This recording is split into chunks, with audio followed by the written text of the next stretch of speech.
2 Coríntios, capítulo 3. Ora, o Senhor é o Espírito, e onde está o Espírito do Senhor, aí a liberdade. Versículo 17. Consagrado para um ministério santo e de grande responsabilidade, Moisés tornou-se o maior líder que Israel já teve. Sua missão desafiadora incluía, além de liderar milhões de hebreus doutrinados pela cultura egípcia, estar perante Deus a fim de receber os estatutos e as leis que regeriam aquela nova nação. Para um povo que era escravo, sob um governo injusto imposto por Faraó, o Senhor fez questão de introduzir o que seria a Constituição Federal de Israel da seguinte forma: Eu sou o Senhor, teu Deus, que te tirei da terra do Egito, da casa da servidão. Êxodo capítulo 20, versículo 2. Os 10 mandamentos deveriam ser obedecidos como lembrança da liberdade obtida pelas mãos de um Senhor justo e não como uma nova forma de escravidão. Porém, ainda que Moisés tivesse sido um grande líder e homem de Deus, mesmo a glória manifestada em sua face com o tempo se apagou, mostrando que o temporário ministério da condenação nunca seria suficiente para salvar o homem de seus pecados.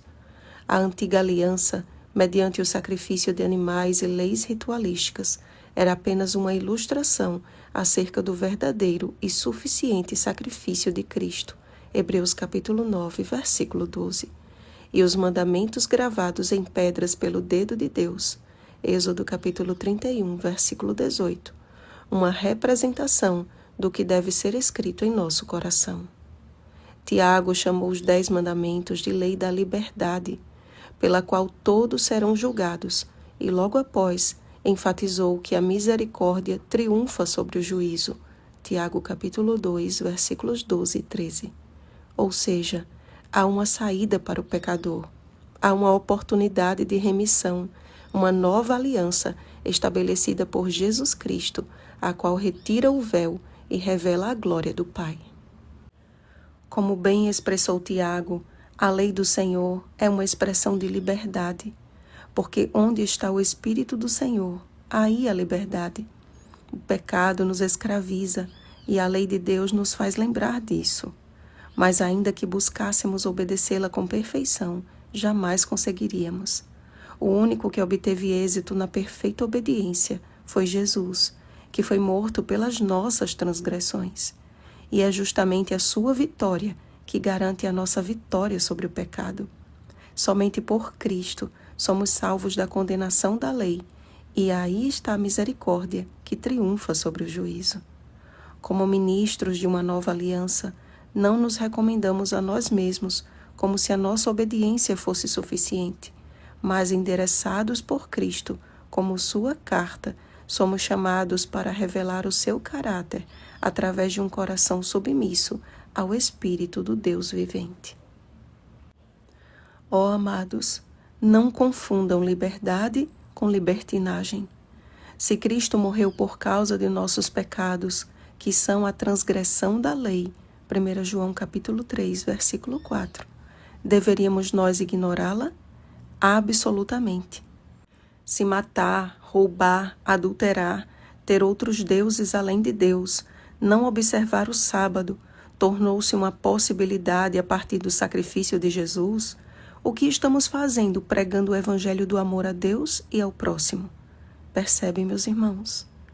Quando o véu do santuário terrestre se rasgou de alto a baixo, Mateus capítulo 27, versículo 51, o Santíssimo passou a ser um lugar acessível para mim e para você. O ministério da morte, gravado com letras em pedras, que antes apenas nos revelava o tipo, tornou-se em antítipo. O ministério da redenção, gravado em tábuas de carne, isto é, nos corações, revestido de glória permanente, apontando para o único que foi obediente até a morte e morte de cruz. Filipenses capítulo 2, versículo 8.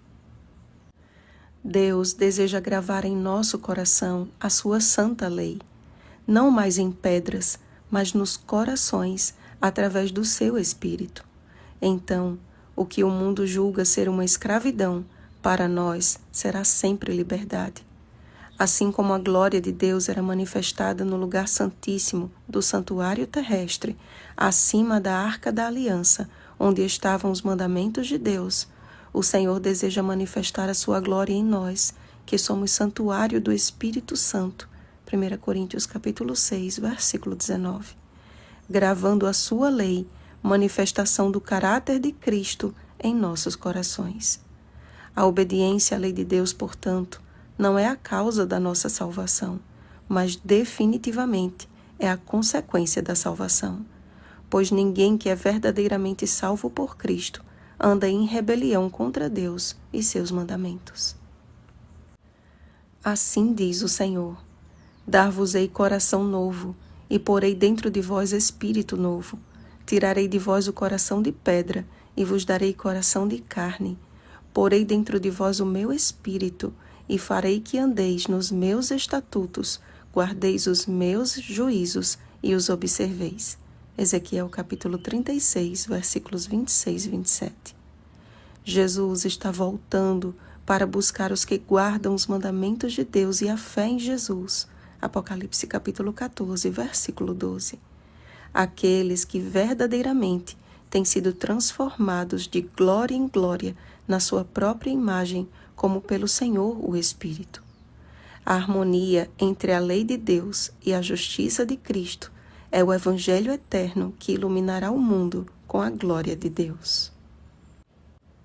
Que Jesus nos encontre não como legalistas, porque a letra mata, mas como livres por seu intermédio, obedecendo porque escolhemos amá-lo.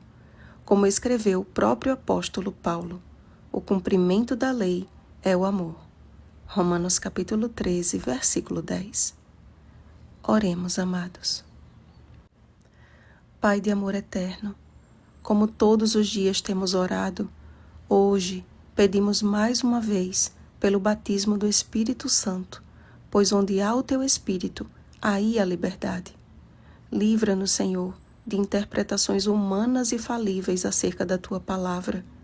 A tua lei é um espelho que precisamos, a fim de ser revelado o nosso coração enganoso e buscarmos em Cristo o perdão e nele encontrarmos a salvação.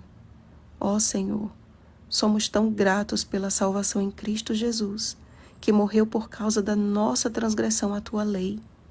Ajuda-nos a compreender que a graça e a verdade se encontraram e a justiça e a paz se beijaram na cruz do Calvário.